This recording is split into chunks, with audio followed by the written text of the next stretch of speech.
Well, I hope during this lecture, science and technology studies, what it can be, might become palpable, might become apparent to you. Well, it is a mixed blessing to deliver the last lecture at a symposium. You, the audience, are likely to be overwhelmed, a bit tired perhaps, full to the brim with ideas. One of the chances that this temporal positioning at the end of a symposium allows is that one can thrive on the energy that has built up during these last 3 days that we spent together. Moreover, I have the chance to look back at all the exciting lectures, performances, discussions, and shared experiences and recap some of the intriguing questions that came up during the 3 days here. On the first day, Thomas Fuchs elucidated the relationship between bodily posture and emotion, and the relationship between bodily movement and inner movement. Thomas Santo, in his lecture yesterday, set an emphasis on the socio-cultural context in which we learn to express emotion. Anselm Franke posed the questions how the exhibition positions its visitors and how specific curatorial practices enable an animated engagement, an affective involvement with works of art. Judith Siegmund yesterday addressed the intersection of empathy and cognition in production aesthetics in the visual arts. Is this okay, this distance to the microphone? Great. The amazing performances and shared bodily practices on all 3 days allowed us to feel into our fellow human beings. What has been left out so far is the question whether, and if so, how, we could empathize with non-human bodies. In this lecture, I seek to shift the focus from human bodies to non-human bodies, and I want to ask how affect can become a medium of knowledge. I'm going to engage with materials from life science animation films, which is quite specific, but it's also very entertaining. We're gonna have a clip running in the end of the lecture that also gives you the possibility to experience it for yourself and to share your experiences, hopefully, with us here afterwards in the panel. So, coming back to the structure of this lecture, I would like to start with a condensed package of theory. So I'm gonna introduce you to a range of approaches of affect theory in cultural studies. And then in the second part, I will discuss my case study. One more opening remark. One aim of this symposium, as stated in the flyer, is to, quote, lastingly foster exchange between the artistic and the scientific field. To clarify, and this also relates to science and technology studies as a research field, to clarify my positioning in the scientific field, I draw on the distinction between that the English language makes between science and scholarship. While science refers to the natural sciences, that is physics, biology, chemistry, and medicine, scholarship refers to the humanities, that is philosophy, literary studies, media and cultural studies, and the social sciences, for instance, anthropology, sociology, history, among many others. So my background is in cultural studies, cultural anthropology, and feminist and queer studies. And my practice would thus best be described as scholarship. From this perspective, I engage with artifacts, apparatuses, technologies and practices, especially images and visualization technologies used in the natural sciences, specifically in biology and biochemistry. Many of these scientific images, such as micrographs and animation films, have been presented in the context of the museum, both the Science Museum and the Arts Museum.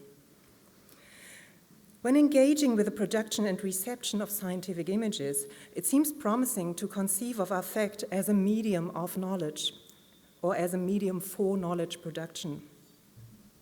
To separate affect from cognition does not lead anywhere, since affect is necessary to facilitate a processing of knowledge.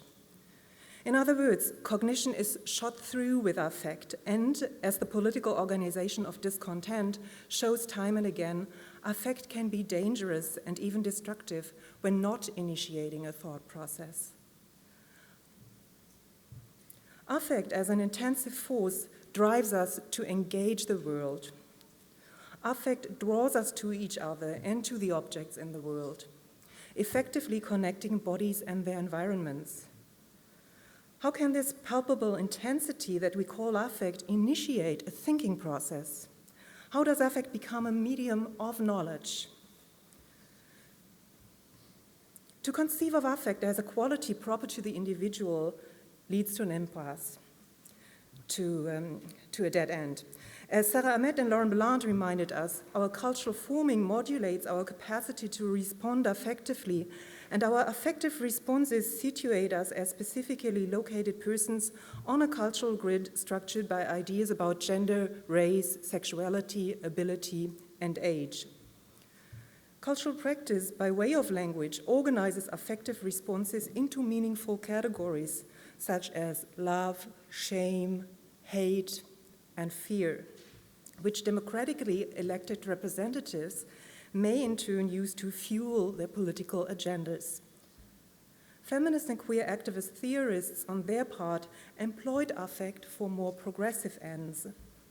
For instance, in the Public Feelings Project, Anne Svetkovich, Lauren Ballant, and many others used negative affect, leading to depression, to denounce deficits and to initiate social change. What is affect? How is it distinct from cognition? How is it different from thinking? How can affect be used in scholarship? Is scholarly authority devoid of affect? Is the relationship between affect and authority a contradiction in terms? How to integrate the passions, emotions, and affects in scholarly practice? How does the knowledge we produce differ if we open up to a passionate engagement and acknowledge the indissoluble entanglement with our object of investigation? These questions have been addressed in feminist scholarship. Women and other subjects marginalized by way of their gender, sexual orientation, ethnicity, race, age, or disability face a long history of exclusion from the university. Traditionally, women have been denied the capacity for rational thinking. They have been reduced to their bodies and the capacity for reproduction. And they have been closely associated with affect, emotion, and with the passions. Given this legacy, why then shall we now engage with affect from a feminist perspective? My point is that the turn to affect is a pressing one for epistemological reasons, that is, for reasons of knowledge production. The critical and creative engagement with one's own perspective and experience enables a different form of knowledge, passionate, embodied, experience-based, and responsible knowledge. Passionate knowledge fruitfully extends a purely rational approach to knowledge, which hinges on an attitude of distance. Passionate knowledge enables to situate ourselves differently in society and in the world. There are many different approaches to the study of affect. To begin with, I will throw out some quotes at you. The first quote is from Teresa Brennan, an Australian-American feminist philosopher and social political theorist who died 1 year before the book, The Transmission of Affect, was published, from which this quote comes. She writes, "The origin of transmitted affect is social in that these affects do not only arise within a particular person, but also come from without. They come via an interaction with other people and an environment, but they have a physiological impact. Affects flow and circulate between people. They are contagious. They resonate. Affects take hold of the person in the interaction with other people in a shared space. This is perhaps most palpable in the attuning of kinetic movements of bodies responding collectively to vibrations or frequencies. Affect mediates between our shared biological dispositions and culturally shaped meanings. Affect is in essence relational, yet tangible for each of us as energies that enhance or diminish our capacity to act. Affect scholars from many different disciplines emphasize relationality. Gregory Sickworth and Melissa Gregg, who edited the by now classical book entitled The Affect Theory Reader, stress that affect arises in the midst of in-betweenness, in the capacities to act and be acted upon. For Sickworth and Gregg, affect is an arbiter, a medium. Affect is made palpable in an encounter that enhances or diminishes our capacity to act. Moreover, affect is a vital force, a relational force, a visceral force. Affect is the name, this is a quote, we give to those forces, visceral forces, beneath, alongside, or generally other than conscious knowing, vital forces insisting beyond emotion that can serve to drive us toward movement, toward thought. While Sickworth and Gregg hold that affect is different from cognition, they do insist that affect can inspire a thinking process. Defining affect as vital forces insisting beyond emotion, Sickworth and Gregg suggest that emotion does not exhaust affect. Or does it? Other scholars agree. Canadian philosopher Brian Massumi, for instance, insists on sharply differentiating between affect and emotion. Massumi sees emotion as contained by the subject and affect existing in excess of the subject. He stresses the irreducibly bodily and autonomic nature of affect. Emotion is a subjective content, the sociolinguistic fixing of the quality of an experience which is from that point onward defined as personal. For Massumi, affect is physical and autonomous. Emotion is affect made personal and socially meaningful. While affect is a force or intensity flowing through subjects, an emotion becomes a property of the subject through naming. However, other scholars use the term affect and emotion nearly interchangeably.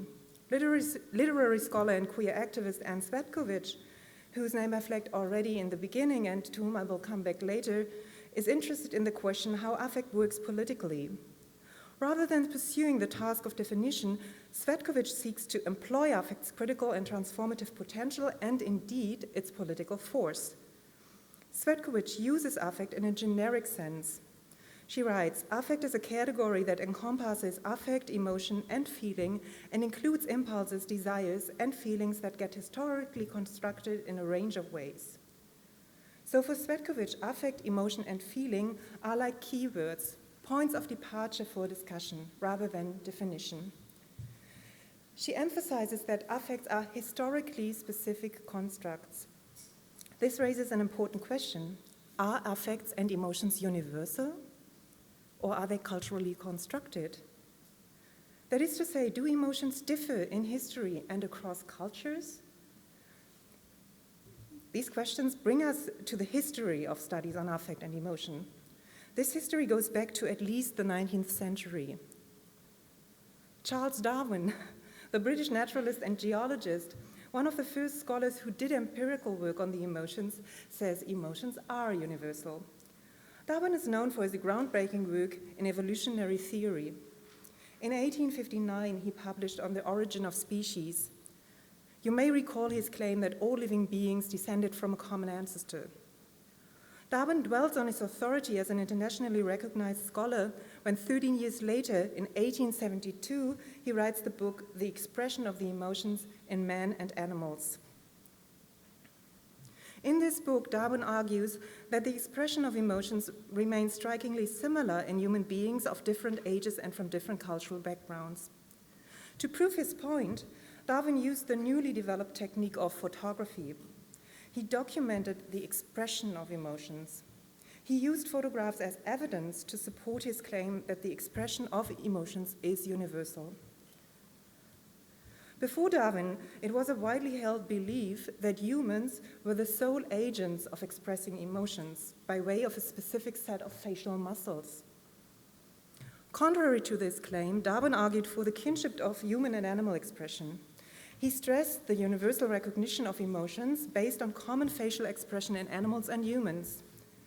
And animals do not include only mammals, but as you can see here, also birds. But there are differences. Take blushing, that is getting red in the face as a sign of feeling shame. Can animals blush? According to Darwin, blushing is the most peculiar and the most human of all expressions. Monkeys ran from passion, but it would require an overwhelming amount of evidence to make us believe that any animal could blush.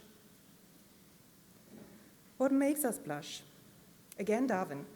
It is not the simple act of reflecting on our own appearance, but the thinking of what others think of us, which excites a blush. Blushing is a sign of reflexivity. Blushing is a social experience and an expression of self-attention. The affect related to blushing is shame. Shame is a social emotion. Shame can become a key feeling for exercising social control. The relationship between facial expression and emotion was further pursued by Sylvan Tompkins, a US-American philosopher and psychologist. Tompkins wrote 4 comprehensive volumes entitled Affect, Imagery, Consciousness. They deal with the positive affects, the negative affects, and with the relationship between affect and cognition. Tompkins distinguishes 6 basic affects. They come in pairs. The first part names the mild manifestation, and the second part the more intense. Interest, excitement. Enjoyment, joy. Surprise, startle. Distress, anguish. Anger, rage. Fear, terror. Later on, Tompkins added shame, humiliation, and disgust, dismell, referring to the dislike of smell, to disgust expressed through the nose. Tompkins' work was taken up by Paul Ekman, another US-American psychologist interested in facial expression and emotion. Ekman developed the facial action coding system in 1978, which he revised in 2003. The facial action coding system allows researchers to measure 256 different facial expressions by way of recording the movement of muscles in the face. Ekman describes the facial action coding system as a comprehensive tool for objectively measuring facial movement. So he calls on the authority of measurement and objectivity. The facial action coding system is not only used by Hollywood's special effects industry, for instance in motion capture technology, like here in the film Avatar. The facial action coding system is currently also used in border control procedures at the US-Mexican border. Ekman himself trained FBI agents to detect criminal intent by way of studying facial expression. So you can see affect, when measured and contained in codified systems such as the facial action coding system, is never neutral. Here, affect is inextricably linked to authority, the authority of the state. The recording and legibility of affective expressions become tools of regulating traffic across borders and of controlling and restricting the international movement of subjects. The expression of affect and the interpretation of such expression determines who moves and who stays put. The earlier research on the expression of affect and emotion was very much a white guy's affair. Scholars in the field are white, male, Anglophone, and, in the majority, dead. This changed in the 1990s. In the mid-1990s, Sylvan Tompkins's, and to a lesser extent, Ekman's work, were taken up in critical discourses on affect. Eve Sedgwick and Adam Frank's influential essay, Shame in the Cybernetic Fold, was published in 1995. This essay articulated a renewed interest in the study of affect in feminist theory and queer studies, specifically in the negative affects such as shame, outrage, anger, depression, and failure. Much scholarly attention has been devoted since to the question, how can negative affects be productive? How can they be made productive? How to create a positive response to negative affect, a productive response? How can affect become a political, critical force? Unlike Darwin, Tompkins, and Ekman, who were mainly interested in proving the theory that affects are universal and rooted in a shared biology, queer scholars and feminist theorists directed their attention to social inequalities and to the question how culture shapes affect. A decisive impulse came from the Gay Shame Conference held at the University of Michigan in 2003.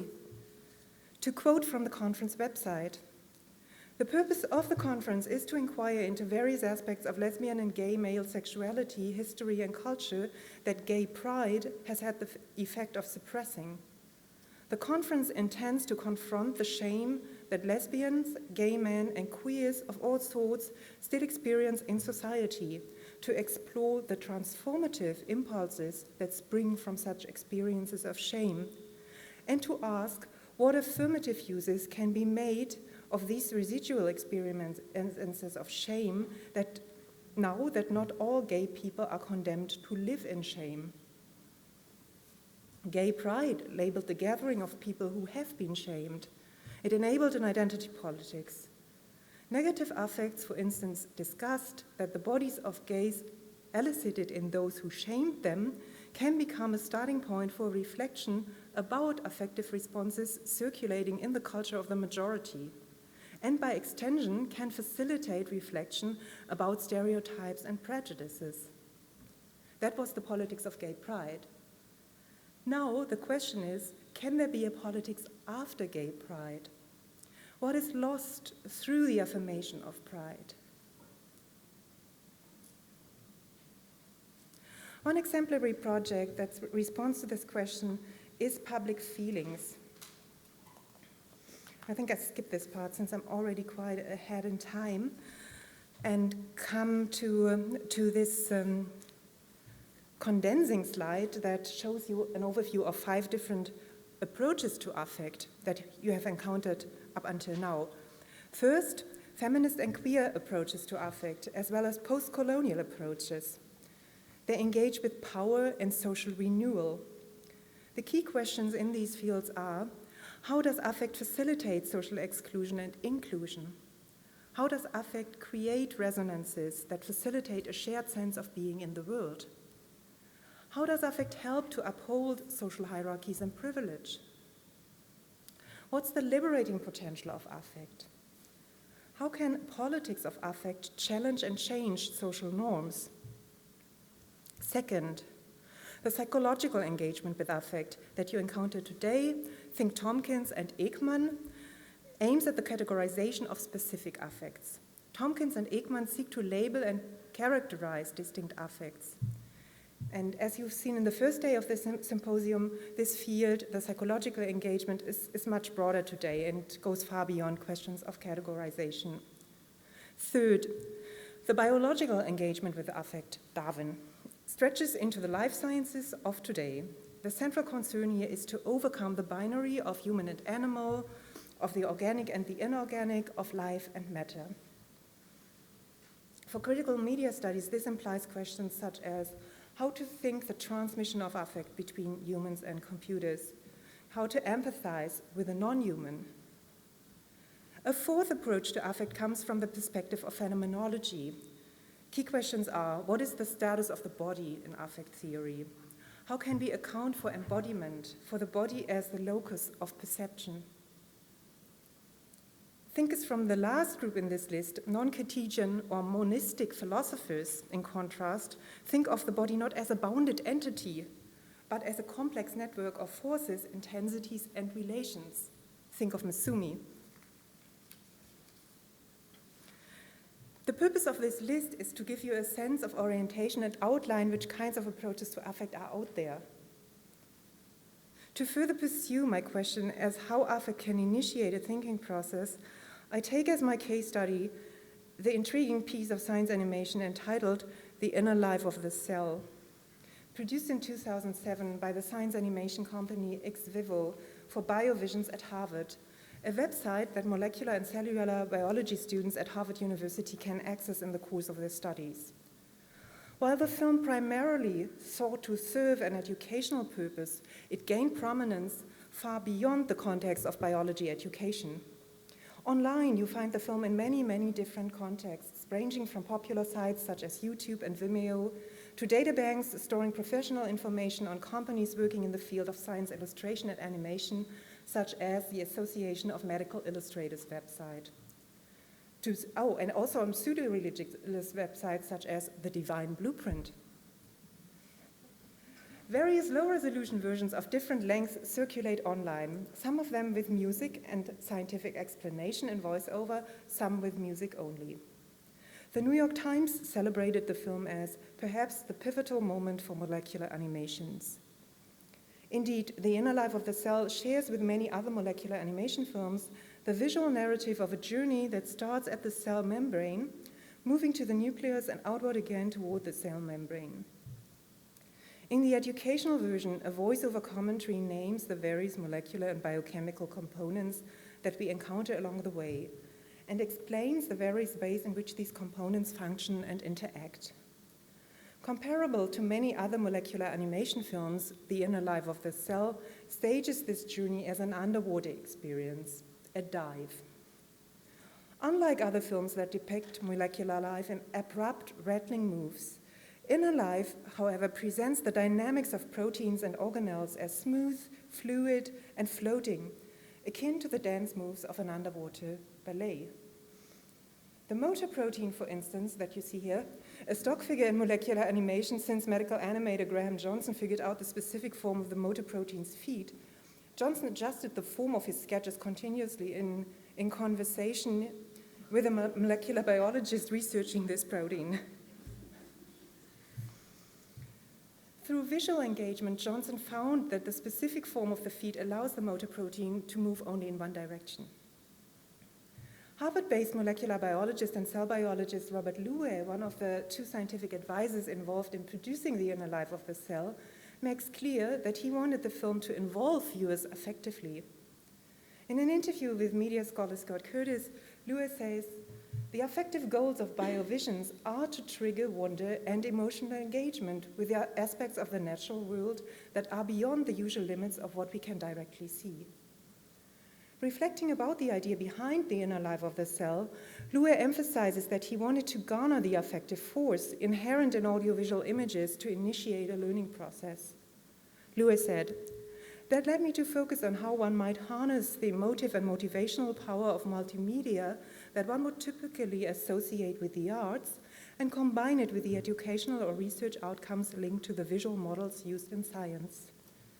So don't forget, the designated purpose of this film is to be a model, a visual model of complex processes going on inside the cell. Models in science function as heuristic tools. They help to get a better understanding of how things work. Building models is a method to condense, visualize, and transform ideas. Models reduce complexity, synthesize information, and make ideas palpable. Models help to externalize mental concepts and help other scientists to engage with a problem and go further. Imagine the clip being projected on a large screen in a lecture theater like here, yet framed by detailed explanations provided by a biology professor, including technical terms and formulas. Medical illustrator and ex vivo co-founder Ted Polinsky addresses the challenges that medical illustrators who were involved in the production of this film in his TED Talk. He says, "In addition to all the textual information, in addition to all the didactic stuff, we wanted to put together everything visually so that the students would have an internalized view of what a cell really is, so that their imaginations would be sparked, so that their passions would be sparked, and so that they would be able to go on and use these visions in their heads to make new discoveries and to find out how life really works." As Wolinski puts it, The Inner Life of the Cell makes palpable the magnificence of life by inspiring astonishment and wonder in viewers. The Inner Life of the Cell evokes the sublime in the service of science. US-American film scholar Scott Curtis, in his study on microcinematography, has called this the microscopic sublime, das mikroskopische Erhabene. Massively enlarged images of the very small, arousing in viewers a feeling of awe, Überwältigung, Ehrfurcht, that the indeterminacy of scale inspires. The microscopic was already at stake in Walter Benjamin's consideration about the cinema's capacity to enable a radically different view of the world. Benjamin, when inventing the metaphor of the optical unconscious, referred to cell tissue, which in his view is more akin to the camera than landscapes or portraits. Cell tissue is of this other nature, which only the camera can capture. Benjamin refers here to the cinematic image's capacity to render visible that which is hidden inside the body or too small for the human eye to see. Yet, as a noteworthy side effect, the stunning beauty and intricate detail of the supposedly neutral and objective animated models effectively impress on viewers. While animated scientific models seek to inspire emotions such as astonishment and wonder, they also evoke in their viewers feelings of fear, perhaps, and of the uncanny. What adds to this is the faculty of the moving image to draw viewers in, inviting them to give up distance and giving them the impression of standing amongst those bits of life, the immersive aspect that Anselm Franke talked about. The playing with proportions, extraordinarily expanding the molecular and in effect shrinking viewers to a molecular size, inspires feelings of awe and amazement. This resonates with an approach to empathy that goes back to German Romanticism and evokes a pantheistic view of the world. While scholars like Darwin, Tompkins, and Ekman were interested in the expression of emotions, German Romantic philosophers focused on the question how one can feel into objects of the natural world and how we can empathize with architecture. And, well, we practice that, and we've seen that in the various performances of the last days. Following in the footsteps of the Romantics, philosopher and psychologist Theodor Lipps, whom Judith Sigmund also referred to, developed a theory of empathy, which he published in 1906. According to Lipps, we feel into the other by mimicking the other, by projecting ourselves into the other. And this other does not have to be a fellow human being necessarily. It could also be a column or a mountain, or, as you've seen here, an organelle or a molecule. This resonates with Lipps' keen sensitivity for the dynamism of life. He describes the active, intentional act of empathy thus: for what I feel is quite generally life, and life is energy, inner exertion, striving and achieving. Life can be summed up with one word: actively, freely flowing or inhibited, easy or effortful, in harmony or in conflict with itself, tensing and relaxing, concentrated on a single point, or dissolving into life's manifold actions and losing itself in them. Rather than concluding by way of a closing statement, I would like to end with a number of questions. This is the quote from Lipps.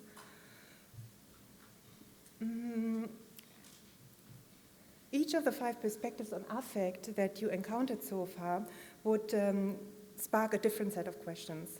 So from a feminist and post-colonial perspective, one would ask, what are the politics of such colorful and appealing representations of intercellular processes? What are the politics of the dynamics of the colorful representations of intercellular processes?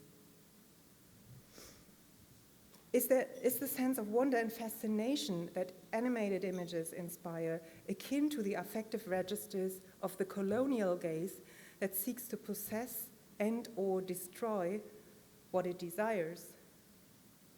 Is seeing and knowing independent from manipulating? Is the visualization of intercellular processes only a precursor to making life available to manipulation? Psychology, in the Lippsian variant, would ask, how do we feel into representations of molecules? How do we spectators mimic molecular movement? How do we project ourselves into organelles? How does this form of empathy make strange the familiar? And what role do aesthetic categories like the wonderful, the fantastic, and the sublime play in this mimetic act? When watching the film, viewers must straddle a paradox. They are confronted with representations of processes going on inside their bodies all the time, including the moment in which they are watching the film. Yet they are perceiving the film as embodied beings, that is, as subjects that are biologically constituted by the very processes they are seeing represented, yet who perceive these dynamics through a very specific, that is, human sensorium. monistic philosophers would rejoice in the inner life of the cell, and so will life science researchers. At least some do. Others are very critical vis-à-vis this film. The film makes palpable the components of the body as a complex network of forces, as matter vibrating, pulsating, squirming, brimming with energy. The incessant push and pull of vibrant matter, the dynamics of molecular life, energetically unsettle the idea of the body as an inert substance, as dead matter, which only the spirit can animate. As a consequence, the film arguably overcomes the binary of the organic and the inorganic, of life and matter.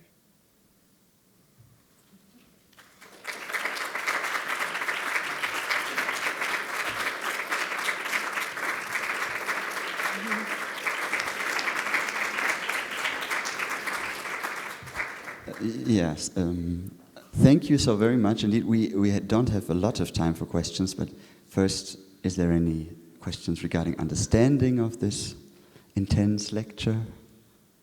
No. And then questions are not welcome because you need answers. So there were so many questions, so no, just making fun. So if you have any questions, we can maybe take two, so just... Anyone? Oh, over here again. You again. It's my job here. Huh? Okay. I was thinking. Well, first, Bettina, thank you so much. It was so dense, so rich, and really great. Thank you very much for this. And then I had to think about what Mrs. Sigmund said yesterday, because she was a bit. About the perception, about the conception that non-human beings or things, forms, can be, it was about the big data thing, that there is no empathy. And I tried to get it together. What I wanted, and I asked a question about it to Mrs. Sigmund, because what I see is perhaps in these non-human forms or big data is perhaps not the point that they really have empathy, but that we as humans who are kind of manipulating this, and then the word of manipulation we have here, we are the source of kind of this big data or of some even non-human forms which we are generating. So we know, or we are very concerned about our empathy, our empathic qualities. So we, I guess, like to put empathy in non-human things, whatever we kind of create. And this is this perhaps a point even in kind of doing this film, for example, because it really shows us all these creatures in us. Well, I must say creatures because I see this protein which has kind of sporting shoes on and is walking on this line, and they are all interacting, going to the toilet or creating each other. So isn't this that we are kind of posing empathy on everything we have around us because we feel at ease with it? So you're implying that attributing empathy to the non-human is also a way to make familiar that which is not human, that which is different, that which is not us. I think if I go back to Judith's, well, her feeling of of being critical vis-a-vis that stance that machines can have empathy. I think that is also a question that regards a difference that's quite common in cultural studies, whether we look at production aesthetics or at reception aesthetics. So if you are a practicing artist, you would be interested in the processes of producing an artwork. While if you look at processes of perception, processes of how we relate as perceivers to a piece of art or to a film, then you would ask that question differently. You would rather ask, how do we empathize with machines? Not how do the machines empathize with us, but rather how do we respond affectively to what is communicated via social media, for instance, or how do we respond to facial images that are displayed to us on a digital screen.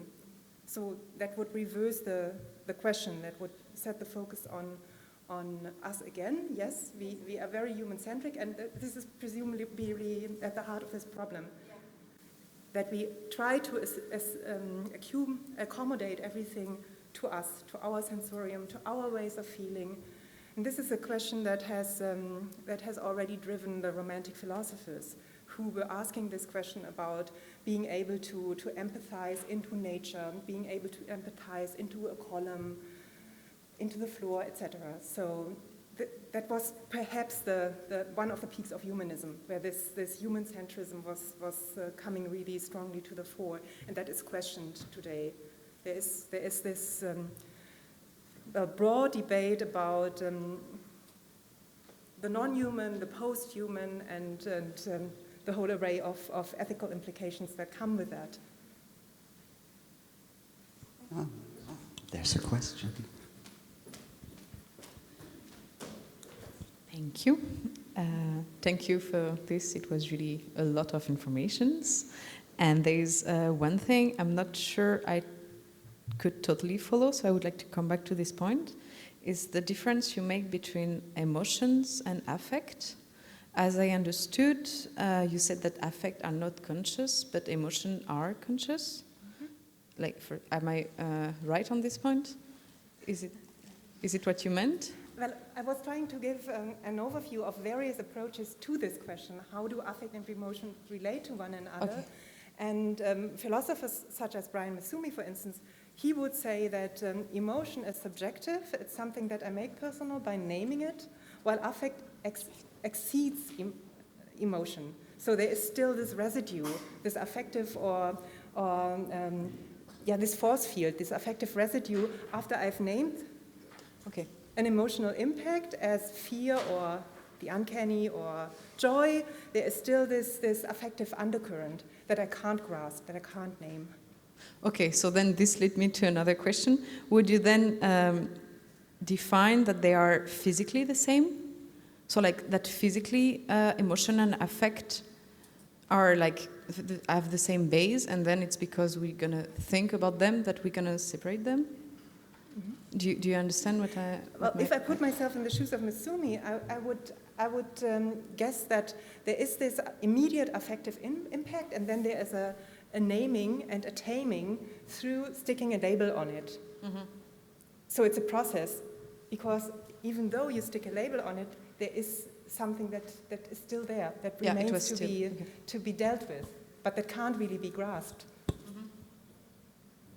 So I'm going to name it a break and tame you from asking any more questions.